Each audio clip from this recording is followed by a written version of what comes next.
Hey guys, welcome back to our channel. I hope today's good, but better watching this video.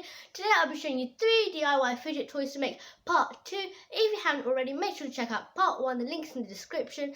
And also make sure to check out my Pop-It origami version and normal version, Simple Dimple and Infinity Goo and Flexing. I've posted so many fidget toys because you guys seem to love them and they're trending, so I just wanted to post more of them. So the fidget toys I'm going to make today are so addicting and they're one of the best fidget toys I've ever made. So make sure to watch this video all the way through without skipping to know all the fidget toys you can make. Before we get started, make sure you guys like, subscribe and turn on those post notifications to be notified every single time I post a new video, and let's get started. So the first thing I'm going to make is a bike chain fidget, and this is the most simple and my favorite DIY we're going to make today. So you only need some beads. This is actually optional, but this makes it more fun to play with. You can choose whatever beads you like. I'm just going to choose these beads here today, and just choose your favorite colors and be creative. And you also need 2 keyring things, and you can find these at the end of any keyring because this is the part that actually hooks onto another part like a bag or something, and you can just take these off and they're very easy to get. So the first thing we're going to do is to hook these 2 together. So you should open it like this. There's 2 sections, and then just open it and put the other one in it. This is actually quite hard, so if you want, ask an adult to help. So you're basically just going to slide this in. You can also get the other ones that open and close, but these are the only ones I had left, so I'm just going to use this. So it should be like this, and you can just leave it like this if you want, but to make it even better, we're going to add some beads. So you're going to open it, do the same as we did before.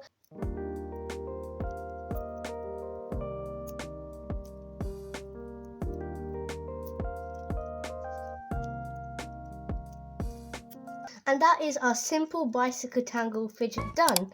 It's so much fun to play with. You can just move this around, or you can actually move the beads as well. And this is so addicting, and you can just bring this in the car if you're going on a long journey, or you can also take this to school because it is fairly quiet. And it's not noticeable. You can play with this in one hand, like this, or you can just do it with both hands and just move it through. Next, we're going to make DIY fidget clay. For this, you're going to need 1 tablespoon of cornstarch. You can also use flour, but this is your choice. You're just going to get a spoon. You can double these amounts if you want. You can also use conditioner, lotion, or even shampoo.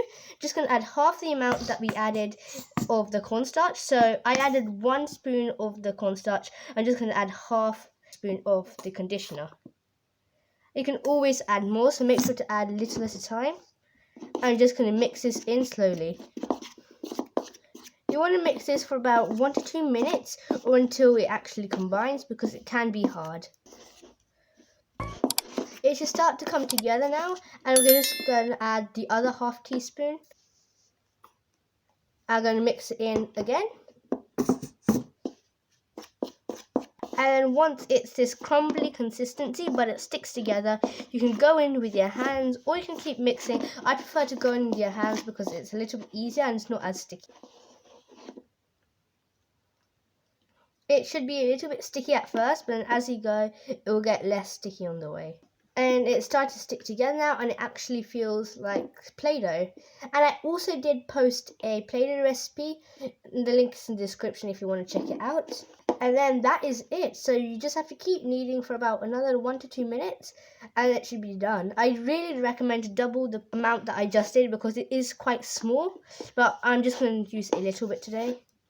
You can always adjust it with some extra conditioner if you want it to be more liquid, and some extra cornstarch if you want it to be less sticky. So it should be this kind of consistency. It is quite hard, but it should be soft at the same time. It should be moldable like this, but then it should also squish. So this is like a great slimish clay, and I really recommend it because it's just so much fun. And I recommend to store it in an airtight container and put it in the fridge if you want to make it last longer. You could also color this by adding some food coloring or paint or colored powder to make it different. And so we're now going to move on to our last fidget, which is a paper squishy. So first I'm going to do is get a crisp packet, and then you're just going to fill it with either some paper bags or some tissue paper. You can even use some fluff if you want from the old toys. Just going to stuff it in.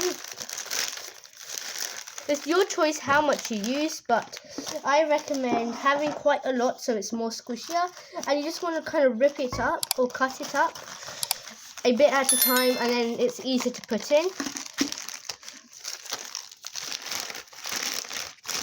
And you're just going to keep stuffing this until it's ready or you feel it's fine.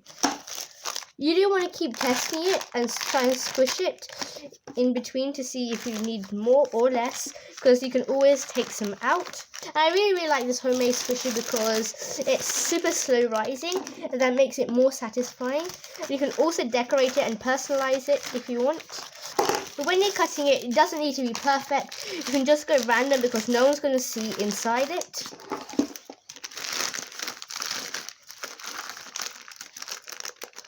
So I think this is a perfect amount. So now we're going to iron it at the top, or you can tape it. I'm going to be taping it today, but ironing is a lot easier. But if you're not going to iron it, just make sure to be careful because they can be really, really hot and you can hurt yourself.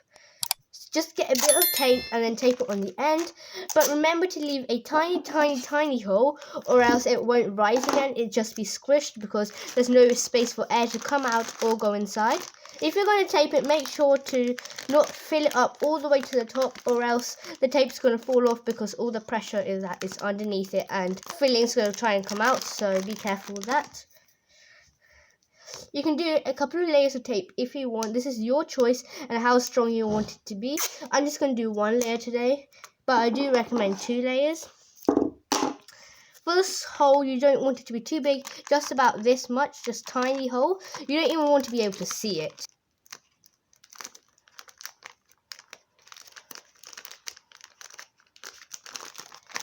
And you can just see it rising. This is a very, very cheap alternative to what you would buy at the shops. And it's still great fun, and you can make lots of these and make a whole collection.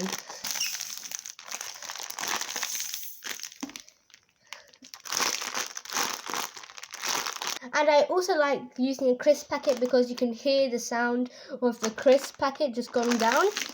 And I really like it, but if you don't, you can just make it out of paper like I said before. But I also recommend to tape it over the paper squishy so it doesn't break or anything. Thanks for watching this video. I hope you enjoyed. If you did, make sure to give it a big thumbs up and subscribe to my channel. And once you subscribe, turn the post notification bell because I have so many good videos coming and you don't want to miss out. And I'll see you in my next video. Goodbye.